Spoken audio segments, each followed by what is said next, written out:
আসসালামু আলাইকুম দর্শক, আমি এখন দাঁড়িয়ে আছি টাঙ্গাইলের দাইন্যা এলাকাতে, যে এলাকা আসলে গপ্পের বাজার নামে পরিচিত। মূলত এখানে ভাদাইমারদের বাসস্থান বলা চলে। এইখানেই মূলত আহসান আলী ভাদাইমা, যিনি ভাদাইমার মূল শুরু, সেই জায়গাটিতে চলে আসছে। এবং তারপরে উনার সাথেই যিনি ছিলেন রবি চিঙ্গু, উনি আজকে চলে গেছেন পৃথিবী ছেড়ে।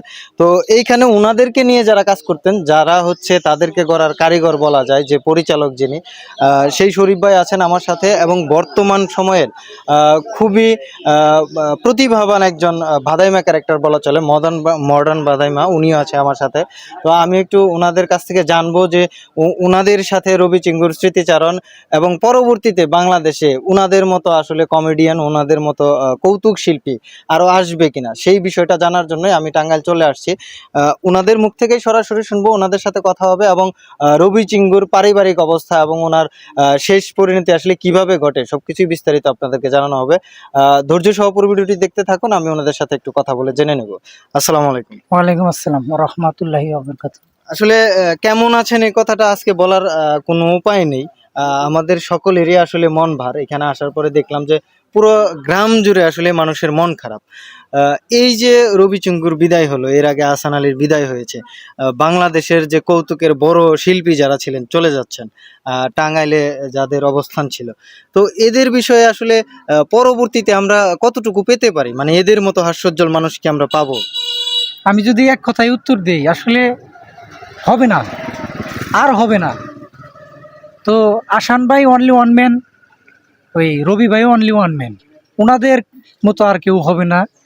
তো এখন আর আমরা যারা আছি, তো চেষ্টা করি, অনেকেই চেষ্টা করি, কিন্তু আসলে ওইটা হবে না।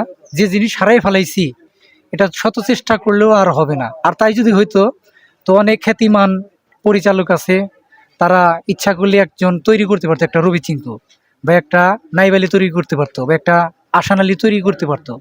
এটা হয় না। আমি শরীফ, আমি শরীফই, তোফাজ্জল ভাই তোফাজ্জল ভাই। আসলে এটা কোনোদিন হয় না। আর এইটা সারা জীবন অপূর্ণতা থাইকেই যাব। এইটার পূরণ করার মতো আর কোনো ব্যক্তি আমি দেখতেছি না।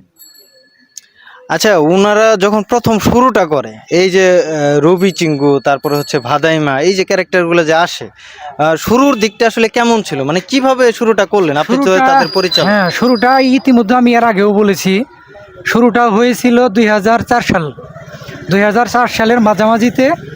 ওই সময় এলো এই দান্যার, এটা হলো সংযাত্রা, যেমন হচ্ছে তোফাজ্জল ভাইয়ের বাড়ি, এটা হলো বড় বাসালিয়া। ওইখানে একটা গ্রুপ ছিল, যেটা হলো মিয়া চান, তারপরে আবুল ভাই, তারপরে আয়ুব ভাই, আরও অনেকে আসছিলেন। ওনার একটা টিম ছিল কৌতুক করা, মন চাইতো করার জন্য। ওই রকম একটা দান্যাতে একটা দল ছিল। ওই 93-তে আসান ভাই এই দলে এসে সম্পৃক্ত হয় রবি ভাই নাইব আলী ভাইয়ের সাথে। তো উনি যোগ হওয়ার পরে এই দলটা অতিরিক্ত মাত্রায় আরো খ্যাতি অর্জন করে। রবি চিঙ্গু যিনি আজকে বিদায় নিলেন, উনি কি টাকা পয়সার সমস্যার কারণে চিকিৎসা করতে ব্যর্থ হয়েছে, এমন কোনো ঘটনা? না না না না, কারণ রবি ভাই একটা চ্যানেল করছিলেন, একটা না দুইটা চ্যানেল, রবি ভাইয়ের ছেলে ওটা পরিচালনা করে। তো ওই চ্যানেলটার উপরে উনি অনেক ডিপেন্ড করতেন। ইতিমধ্যে মানে মোটামুটি একটা সংসার চালানোর মতো অবস্থা ছিল। অ্যাবিলিটি হয়েছিল, কিন্তু সেটাও থাইমে গেল। আর ওনার পরিবারের সম্পর্কে যদি বলতেন, ওনার পরিবারে কে কে আছে এখন ওনার বর্তমানে? পরিবারে ওনার একজন ছেলে আর দুটি মেয়ে।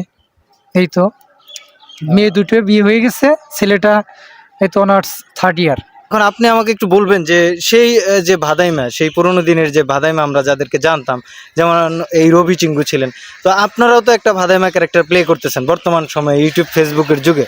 তো আপনাদের সাথে ওনাদের তফাৎ কতটুকু বলে মনে করেন? আসলে ভাইজান, এটা এই বর্তমান থেকে নয়, আমরা অতীত থেকেই এই জগতে সম্পৃক্ত। কারণ আমি ছোটবেলা থেকেই এই সংযাত্রা কিংবা কৌতুক হিসাবে যেটা এখন পরিচিত পেয়েছে সারা ওয়ার্ল্ডে, আমি এটার সাথে আগে থেকেই সম্পৃক্ত। এবং মোটামুটি যখন আমার একটু বয়স হলো, তখন রবি কাকা, তারপরে আহসান কাকা, তারপর যে ভাইজান আছে, আরও কলা কৌশলী আরও যারা আছে, আমি এদের সাথে প্রায় 4 বছর 4.5 বছর এদের সাথে কাজ করছি। বর্তমান আজকের যে মনের যে অবস্থা, তারপর আসলে আজকে ওই ধরনের কোনো কথা বলার মতন হয়তোবা মন মানসিকতা ওই রকম নাই। সো তারপরেও একটি কথা বলি, তাদের সাথে আমি অনেক দিন সঙ্গ করেছি, বর্তমানেও সঙ্গ আমাদের ছিল। হয়তোবা ওনার বাড়ি এখানে, আমার বাড়ি এখান থেকে হয়তোবা 5-7 কিলো দূর হবে, দূরন্ত হবে। তে আসলে আবেগপ্রবল হিসাব আজকে বলতে গেলে বলা চলে, যেমন 2 বছর আগে আহসান কাকাকে হারিয়ে ফেললাম, আজকে রবি কাকাকে হারিয়ে ফেললাম। তারপর আমাদের ওইখানেও আরো আমাদের যারা সিনিয়র ব্যক্তিবর্গ ছিল, যেমন আবুল ভাই, তারপরে মুজিবর ভাই, তারপরে আসিল আমাদের এই কোরআন কাকা ছিল। যেরকম সিনিয়র পার্সন আস্তে আস্তে ধরতে গেলে এখন সিনিয়র পার্সন হিসাবে ওইরকম ভাবে একমাত্র নাইব ভাই আছে, তাই না? জি, একমাত্র নাইব আলী ভাই আমাদের মাঝে আছে। তো আসলে এদেরকে হারিয়ে আমাদের লাইফে অনেক কিছুই কমতি পড়ে গেল, কারণ এরা ছিল আমাদের গুরুজন। হয়তোবা আমরা তাদের সাথে যখন কাজ করেছি, অভিজ্ঞতা অর্জন করেছি, এবং তাদের সাথে কাজ না করলেও তাদের কাজ যখন আমরা দেখেছি তারপরে কিন্তু আমাদের একটা অভিজ্ঞতা হয়েছে। তো তাদেরকে আজকে হারিয়ে ফেললাম। তো সবার কাছে আমি একটি রিকোয়েস্ট বলবো, আজকের কথা আমি লং করতে চাইতেছি না। আমাদের অ্যালবাম যারা দেখেন, রবি কাকাকে দেখেছেন, আহসান কাকাকে দেখেছেন, তো সারা ওয়ার্ল্ডের মানুষের কাছে আমার একটাই আকুল আবেদন, সেটা হলো যে তারা মৃত্যুবরণ করেছে। পৃথিবীতেও যেরকম ভালো মানুষ ছিল মানুষের কাছে, এবং তারা পরপারে গিয়েও যেন আল্লাহ তাআলার কাছে ভালো থাকে এবং তারা ভালো অবস্থানে থাকে। আল্লাহ পাক যেন তাদেরকে বেহেশত নসিব করে, এটাই বলবো। আর সবার কাছে আমি রিকোয়েস্ট করে বলবো যে তাদের জন্য দোয়া করবেন, আল্লাহ পাক যেন তাদেরকে বেহেশত নসিব করে। আসলে খুবই সংক্ষিপ্ত করে ফেলতে চাচ্ছি। যদি সংক্ষিপ্ত করে আপনাদের যারা দর্শক আছে এবং যারা রবি চিঙ্গু এবং আহসান আলী বাদামের দর্শক আছে, ওনাদের উদ্দেশ্যে যদি কিছু বলতে চান, আপনি পরিচালক আছেন, আপনার পক্ষ থেকে শুনবো এবং তারপরে আমরা মডার্ন বাদামের পক্ষ থেকে শুনবো। সংক্ষিপ্ত করে যদি কিছু বলেন। তবে যাই হোক, অনেক কথাই বললাম। তো যে মানুষটাকে হারাইছি, এই মানুষটাকে আর কোনোদিন খুঁজে পাবো না। আপনারাও যেমনি পাবেন না, তেমনি আমরাও পাবো না। তো ওনাকে সারা জীবন মিস করে যাব যতদিন পৃথিবীতে আছি। তো ওনার চলার ক্ষেত্রে যদি ভুল ত্রুটি বা ওনার অভিনয়ের মাধ্যমে কেউ যদি কষ্ট পেয়ে থাকেন, অবশ্যই তাকে ক্ষমা করে দিবেন। তার পক্ষ থেকে আমি মাপ চেয়ে নিছি, সবার কাছে হাত জোর করে বলছি, তাকে মাপ করে দিবেন। তো আল্লাহর কাছে দোয়া করবেন উনি যেন পরপারে ভালো থাকেন এবং আল্লাহর কাছে কাল হাসরের মাঠে জানি ভালোভাবে জব সলভ করতে পারেন, সেই আশা প্রত্যাশা রেখে বিদায় নিচ্ছি। আসসালামু আলাইকুম। জি, আসলে আমি ভাইয়ের সাথে একমত, শরীফ ভাইয়ের সাথে একমত, কারণ যাদেরকে হারিয়ে ফেলেছি তাদেরকে আর পাওয়ার নয়।